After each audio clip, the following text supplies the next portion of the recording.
Class 8 Hindi lesson 2। कल हम लोगों ने पढ़ा प्रेमचंद जी द्वारा लिखी गई कहानी ईदगाह। तो चलिए एक नज़र फिर से डाल लेते हैं इस पूरी कहानी पर। हामिद अपनी दादी के पास रहता है। ईद के दिन वह अपने दोस्तों के साथ मेला देखने जाता है। उसके पास केवल 3 पैसे हैं। उसके सभी दोस्त खिलौने खरीदते हैं, मिठाइयाँ खाते हैं, मगर हामिद अपने मन पर काबू रखता है। वह 3 पैसे से दादी के लिए चिमटा खरीदता है, क्योंकि उसे ध्यान आता है कि जब दादी तवे से रोटी उतारती हैं तो उसके हाथ जल जाते हैं। हामिद के दोस्त उसका मजाक उड़ाते हैं कि देखो हामिद ने क्या खरीदा है, मगर हामिद सबको चिमटे के फायदे बताता है। सभी बच्चे उससे प्रभावित भी होते हैं। जब दादी हामिद के हाथ में चिमटा देखती है तो पूछती है कि यह क्यों लाया। कारण जानने पर बहुत खुशी के मारे दादी की आंखों में आंसू बहने लगते हैं। वह हामिद को बहुत दुआएं देती है। तो यह था आपका ईदगाह नामक कहानी का सारांश। तो चलिए अब मैं आपको इस कहानी का शब्दार्थ लिखवाती हूँ। तो देखिए, आपका पहला शब्द है रोजा। रोजा रोजा मीन्स होता है उपवास। बदहवास बदहवास मीन्स होता है घबराया हुआ। कवायद कवायद मीन्स होता है परेड या कोशिश। सुरलोक सुरलोक मीन्स होता है स्वर्ग। अस्थि अस्थि मीन्स होता है हड्डी। चितवन चितवन मीन्स दृष्टि या कटाक्ष। प्रगल्भ प्रगल्भ मीन्स होता है वाचाल। नेक्स्ट ईदगाह ईदगाह ईद के दिन मुसलमानों के एकत्र होकर नमाज पढ़ने की जगह। ईदगाह ऐसी जगह होती है जहां मुसलमान ईद के दिन एकत्र होकर नमाज पढ़ते हैं। फिर है सिजदा। सिजदा मीन्स होता है खुदा के आगे सिर झुकाना। नेक्स्ट मुहर्रम। मुहर्रम शोक काल होता है। मुहर्रम को शोक काल मानते हैं। शोक काल, इसमें मुसलमान लोग अपना शोक प्रकट करते हैं, शोक व्यक्त करते हैं। तो मुसलमानी साल का पहला महीना, जिसकी 10वीं तारीख को इमाम हुसैन शहीद हुए। नेक्स्ट प्रभात। प्रभात मीन्स होता है सवेरा। फिर है अपूर्व। अपूर्व मीन्स होता है अद्भुत। पोथी। पोथी मीन्स होता है पुस्तक या ग्रंथ। सूत्र। सूत्र धागा। सूत्र मीन्स धागा। कचोट। कचोट मीन्स होता है टीस या पीड़ा। कचोट। कचोट मीन्स होता है टीस या पीड़ा।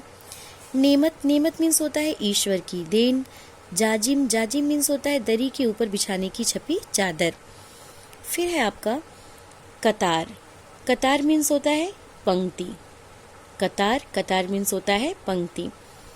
नेक्स्ट मृत्युलोक। मृत्युलोक मीन्स होता है संसार। फिर है भिस्ती। भिस्ती मीन्स होता है मशक से पानी ढोने वाला। दुआ। दुआ मीन्स होता है आशीर्वाद या प्रार्थना। नेक्स्ट है निगोड़ी। निगोड़ी मीन्स होता है निकम्मी या अभागी। चटोरी। चटोरी मीन्स होता है खाने पीने की शौकीन। चटोरी। चटोरी मीन्स होता है खाने पीने की शौकीन। तो ये था आपका शब्दार्थ। तो चलिए अब मैं आपको इसी कहानी का प्रश्नोत्तर लिखवाती हूँ। तो सबसे पहले देखते हैं अति लघुत्तरीय प्रश्न। अति लघुत्तरीय प्रश्न। तो देखिए,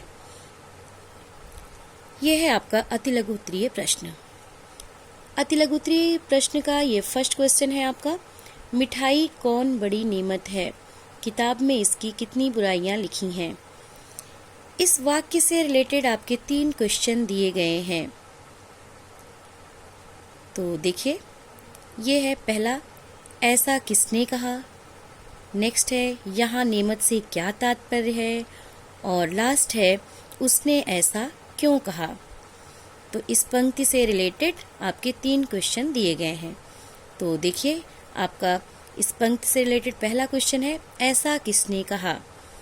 मिठाई कौन बड़ी नेमत है, किताब में इसकी कितनी बुराइयां लिखी हैं, ऐसा किसने कहा। तो ऐसा, तो आपका आंसर होगा ऐसा हामिद ने कहा। ऐसा हामिद ने कहा। फिर नेक्स्ट क्वेश्चन है आपका, यहाँ नेमत से क्या तात्पर्य है? यहाँ नेमत से क्या तात्पर्य है? तो आपका आंसर होगा यहाँ नेमत से तात्पर्य ईश्वर की देन से है। यहाँ नेमत से तात्पर्य ईश्वर की देन से है। नेक्स्ट क्वेश्चन है आपका, उसने ऐसा क्यों कहा? उसने ऐसा क्यों कहा? तो आपका आंसर होगा हामिद मिठाई नहीं खरीद सका इसलिए उसने ऐसा कहा। हामिद मिठाई नहीं खरीद सका इसलिए उसने ऐसा कहा। आपका सेकंड क्वेश्चन है, हामिद को मेले के लिए कितने पैसे मिले थे? तो आपका आंसर होगा हामिद को मेले के लिए 3 पैसे मिले थे। हामिद को मेले के लिए 3 पैसे मिले थे। आपका नेक्स्ट क्वेश्चन है, मोहसिन को मेले में क्या पसंद आया? तो आपका आंसर होगा मोहसिन को मेले में भिश्ती पसंद आया। मोहसिन को मेले में भिश्ती पसंद आया। आपका अतिलघुत्तरीय प्रश्न का लास्ट क्वेश्चन है, हामिद की आयु कितने वर्ष थी? तो आपका आंसर होगा हामिद की आयु 5 वर्ष थी। तो ये था आपका ईदगाह लेसन का अतिलघुत्तरीय प्रश्नोत्तर। तो कल मैं आपको इसी कहानी का लघुत्तरीय प्रश्नोत्तर और दीर्घोत्तरीय प्रश्नोत्तर लिखवाऊंगी। तो आज बस इतना ही आपका आज का होमवर्क है। ये शब्दार्थ और अतिलघुत्तरीय प्रश्नोत्तर आप कॉपी में लिखेंगे और याद भी करेंगे। Thank you.